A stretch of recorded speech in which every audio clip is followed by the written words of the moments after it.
good afternoon to the people who have joined in just now.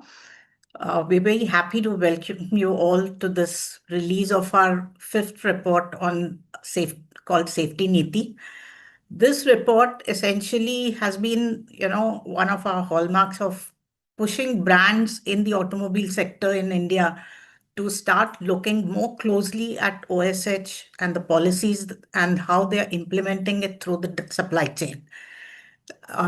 We'll take you through, what we've done over the years, as well as what we have found in this current report, and also, discuss and show you evidence on how, pointing out all these all these policy changes that are required has helped the industry, and going forward, how we can all influence these brands into doing more and ensuring that as a country we rise and we become one of the manufacturing hubs and powerhouses that we keep wanting to for the last few years. And this is, we believe, one of the most important, cog that has been left behind. And that is what, as Safe in India, we've been trying to address. We want this event today to be short and sweet, so we will start as soon as, which is why we're starting now. And hopefully we'll, give you a few things to think about and something that you can help us advocate to the entire industry and the country. To start off, I invite CEO of Safe in India, Sandeep, to give the introductory and the welcome address. Over to you, Sandeep. Thank you, Saroja. Good afternoon, everybody, and thank you so much for joining us today on Zoom and on our YouTube and Facebook channels.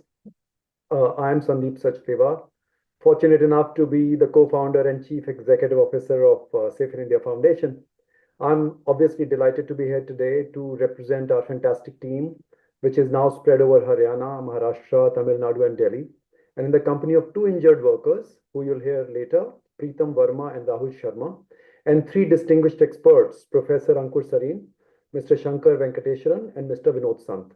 And of course, among you, many of our friends and supporters. I've noticed Vineet Kaul, Bharat Khosla, Sunil, Dinesh Vedpataki from ACMA. Thank you so much, and others for joining us. I'm often asked this, so allow me please to start by saying that we are not a for-profit consulting firm. We are a civic society initiative that started in 2016, incubated by the batch of IIM Ahmedabad 91. We do not take any funding from automobile brands or the government. We are independent of any political party or unions. Our only accountability is to the crores of Indian workers who make this industry possible. It is from this much ignored segment of India that we have assisted more than 10,000 injured workers now since 2016 with their healthcare or compensation from ESIC. Unfortunately, we continue to find that about 80% of them are from the auto component factories supplying to the largest brands in India. These are men and women, mostly migrants, mostly young, who come to build our cars and bikes and scooters. But instead, they lose their fingers or even hands and legs doing it. That is why we focus on the automotive sector and its top 10 brands and their associations, SIAM and ACMA. To them, we address again this fifth year of Safety Niti 2025.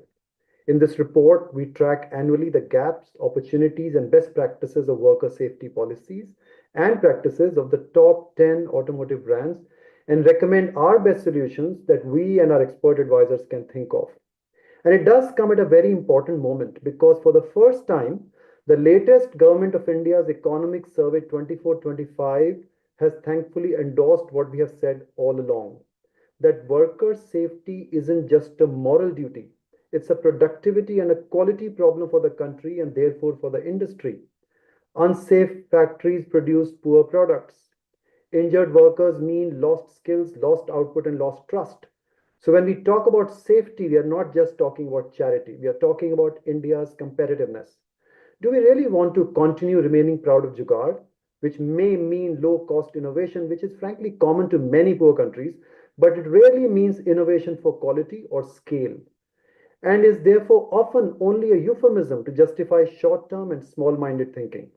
So is it any surprise that every day across thousands of auto component factories across the country, Big and small, young men and women still work 12-hour shifts on unsafe machines.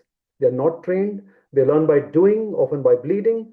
They do not get their appointment letters and ESIC cards as they should on the date of joining. They are paid below legal wages, underprotected, and are easily replaced.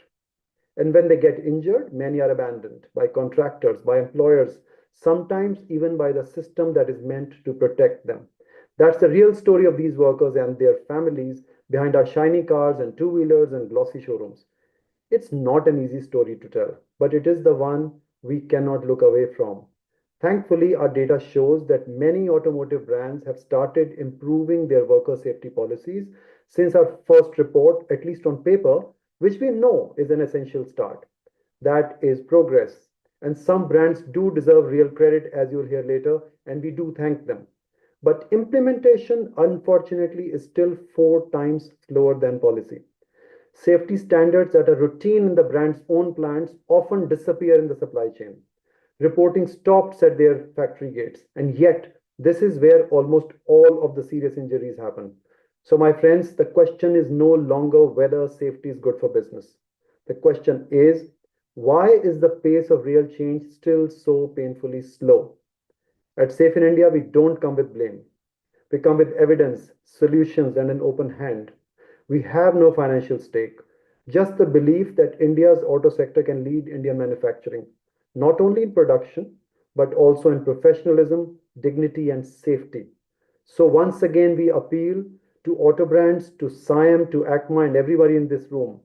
Let us please move from policy to practice. Let's create an industry wide legally enforceable supplier code of conduct, a standard operating procedure for safety that every supplier can follow, and ensure every worker who makes auto components for you gets an appointment letter, legal wages, and ESIC cards for themselves and their families. At least in your direct suppliers and tier 2s to begin with. We can do tier 2s and 3s later.